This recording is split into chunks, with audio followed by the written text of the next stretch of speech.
Well, back to Under Oath. I'm attorney Jeff Kaufman, and sitting next to me, like usual, is James John. Me? Yes. Why are you the likable one? Well, because I have learned to fake it. Really? Yeah. Everyone always says, I can't imagine James saying a mean thing. No, I'm not allowed to say mean things. You and I were having lunch today. Yeah. And my partner Craig was in the car, and I mentioned to you, I said, hey, you believe the Diddy trial is going on and we don't care? Craig piped up. Diddy? He's on trial right Diddy's now? on trial?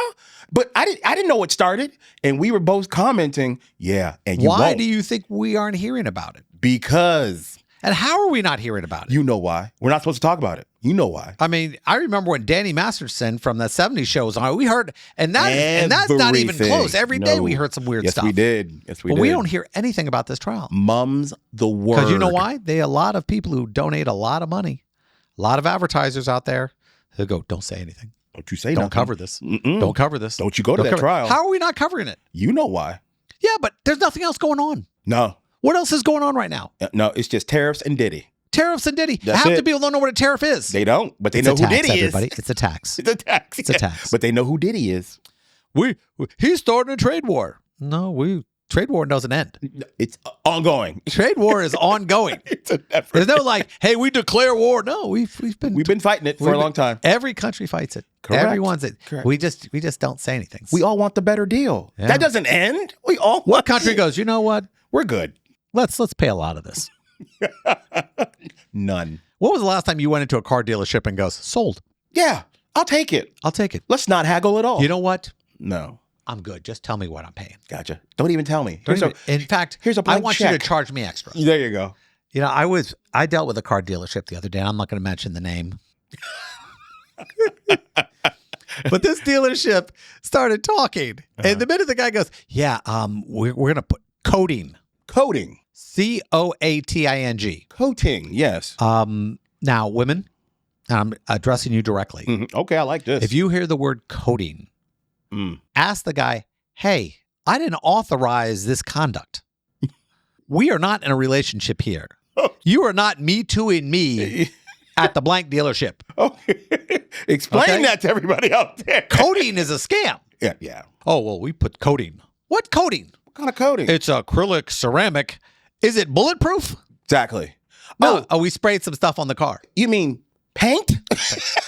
It did come with paint? It just come with paint? Oh, no. Well, see, there was paint, but there wasn't coating. Coating. Oh. So he coated. Oh. You mean like wax? You know my Jackie Chan that car for me? That's funny. You know what my favorite thing they add on at the dealership?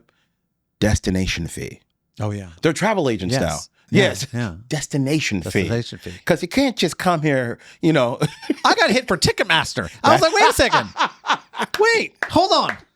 Perfect. There's a Ticketmaster fee on this thing?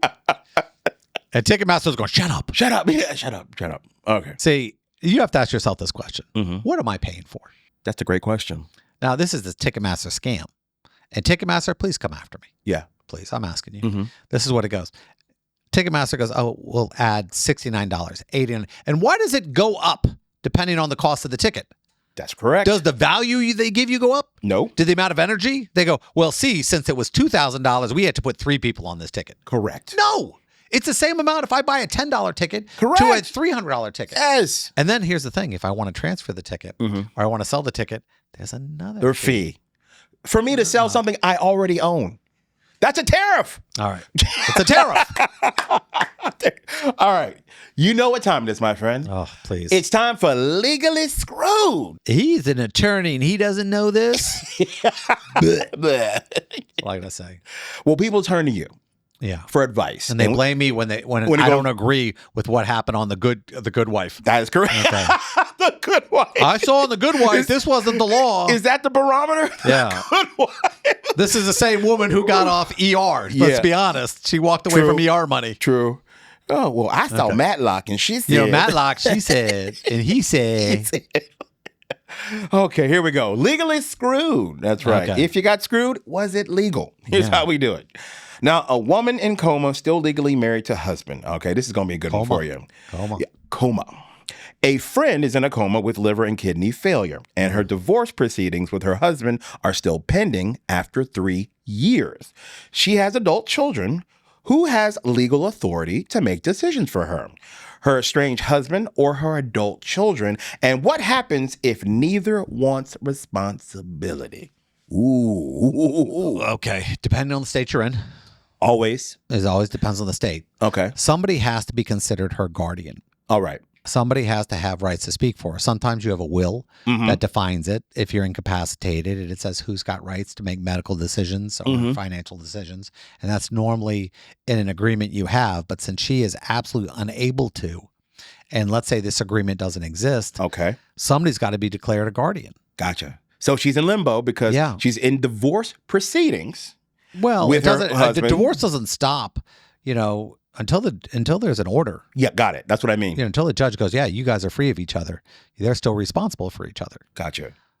Sometimes a separation comes in and it stops some of the financial obligations. But in something like this, somebody's got to be declared the guardian. Gotcha. And somebody's paying these bills. And most likely it's the state or something else. But if they have joint assets, this money could be coming out of that. Ooh. So if you guys have... You been to the hospital lately? No, thank God. Knock on wood. Nah, brother. Ooh, it's 24-hour colonoscopy. I can never say that. Colonoscopy. Colonoscopy, right? Yeah. That's a 24-hour, 7 days, no matter how much. You walk in the door, zoop. Gotcha. Out the door, zoop. Got it. And then they send you the bill, zoop. So you get That's the sound I imagine the tube makes when it's going up your butt. But, yeah. Like the old bank tube. You open it up, there's a check in it. There's a check in there, sign it, put it back up in there. I always love that. They always put a pen in it too to be grateful. No lollipop? No lollipop. Yeah. Man. So do banks give lollies anymore? No. You can't even talk to a teller now. When you drive through? You can. But you see the look of the guy when you walk in? He's like, no, I mean the drive-through. Remember they used to do that? You can't even see it. You can't even talk to a person anymore. No. Well, they don't want you to rob them. They don't want you to rob them, and they don't want to be bothered anymore. It's go to the machine. Who the hell can rob somebody through the tube? That's very Give me money. That's a very creative way to do it. If I you can do that, if I'm a teller and I get this tube come over and goes, "Give me money," or what? There are actually people who do rob banks like that. No. Yeah, they do. Jeff, give me the money, and sometimes they get the money. Because why? I don't know. What's the threat? No idea. You gonna give me a bad Yelp review? Zoop. Could you imagine going? Yeah. You got to be one lazy ass teller to go. All right, stick some money in. Here's $1. Could you imagine this one? I could send them a coupon. That's funny. You know what I'd give? I'd give my Planet Hollywood card. Yeah. Here's $8. Planet Hollywood. Yeah, do me a favor, sign up. I get a month for free. There you go. I see. Bank robberies are weird to me because some guy looks over and it's not really illogical. Yeah. Because when you really think about it, you go, okay, I'm going to rob a bank. I need some money. Well, they got money. I mean, that would be the first thought in my criminal mind. Not mine. I want money. Where would I get the money? I wouldn't go to 7-Eleven because nobody really uses cash anymore. No, they don't. But I'm not good. I'm not one of those guys who be like, okay, I need money. I'm a criminal. What do I do? Yeah, the banks have lots of money. You know what they also have a lot of? Cameras, security, people with guns. I don't want none of that. What kind of mask would you pick if you were robbing a bank? Oh, it would be a superhero mask. Like which one? Black Panther. You would? Oh, yeah. You wouldn't go villain? Oh, no. Black Panther. I might want to go Joker. Because, because they're going to think you're crazy. They're going to shoot first, ask questions later. Oh, like if I come in Batman, it's okay? Pretty much. If you're like, I'm robbing. Cool, he's Batman. I'm robbing the rich to give to the poor. Give me the money now. God. I can't afford the child support for Robin. No, my ward. Yes. It's my ward, but now I got to write a check. We got to get around to answering this question, by the way. Okay. Yeah. Somebody's got to be declared as guardian. Okay. Sometimes hospitals declare themselves guardian because they don't want, they're getting screwed on their money. Because their ultimate goal is to get paid. Yeah. So the issue is, does this guy want to keep getting divorced? If you want divorce to continue, of course you get the court to do a guardian. That'd be the smartest thing. The court guardian ad litem is normally another attorney they attach to that. Family member can apply for guardianship. It's a process. It's not easy. It's probably cost you between $3,000 and $10,000. Gotcha. To be able to do that. You contact an attorney, and the attorney goes, "Oh, it's complicated." It's not complicated. It's just going to take a while. Well, let me ask you a quick question. If I'm the estranged husband, we're going through a divorce, could you think he's hoping she dies? No. What I was going to ask is, can I defer? I don't know. Can I defer my rights? Really, hold on. I don't know. You're going, let's say you had some money and you're going, Sir, can we talk to you? Pull the plug. No, that's not the question. If she does. No, I don't have to give up half. No, but if I'm a dad in that situation, can I defer my rights to the kids? Yeah, you can have them take it. Yeah. Also, people don't know this. Let's say the will says if she dies, I get $1 million, and I'm the father. The father goes, you know what? I'm not going to take it. And the next in line takes it. Okay. Yeah. So you can actually, and if you say in a will situation, I don't want to be included in this will, the will pretends that you predeceased the person who died. So you don't even exist as far as okay. It counts, it's like you died beforehand. So whatever the will says, it goes to the next person or the next person or the remainder and stuff like that. There's a bunch of legal stuff. But yeah, it's not that tough to deal with something like this. Now, after a year, 2 years, I'm sure the doctors are like, she's brain dead. You know, but people wake up. It's rare though, right? But they do. Gotcha. You know, my dad fell into a coma. I didn't know that. Yeah, my dad had an aneurysm, and they were going to pull the plug 6, 7, 8 times on him, and wow, he just woke up. How long? What period of time? 2 days. Whew. Okay. And I drove down to see him, and he remembered like it was like 10 years ago. It wasn't. He didn't remember the 10 years. It was like he remembered 10 years from when he went into the brain aneurysm took place. Really? So that was really weird.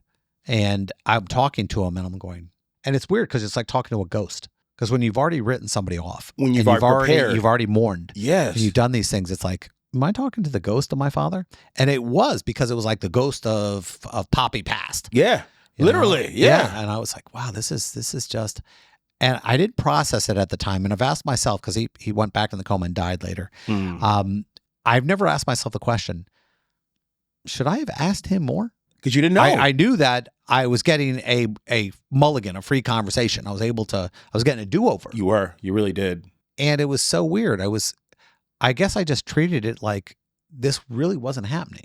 Because you didn't process it. It was hard to process that. So now it'd be interesting for me to go back and say, okay, it wasn't like I was talking to my father. No. It's bizarre. But yeah, so you have a hospital situation. You gotta be smart about this. Understand that I guarantee everyone there believes that she's already gone. Probably. And there might be a little hope somewhere, but once you've sat by somebody's bed for hours and hours and weeks and months and years, you know, it's not really, that's not a life. That's not living. That's not a life. No. You got to let somebody go when that happens. Agreed. And I know some people, well, what if they wake up? My dad said one thing to my sister. My sister told me, he goes, why did you do this?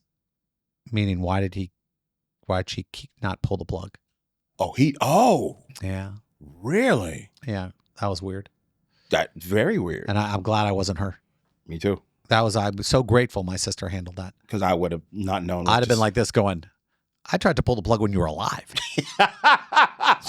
On that note. And scene. No. So yeah, in this situation, somebody's got to be declared the guardian. Yeah. Hopefully it's somebody who doesn't have an emotional attachment and can make proper decisions without putting their own feelings in it. That's tough. Just try to be responsible and don't get angry about this stuff. Money and families always go bad.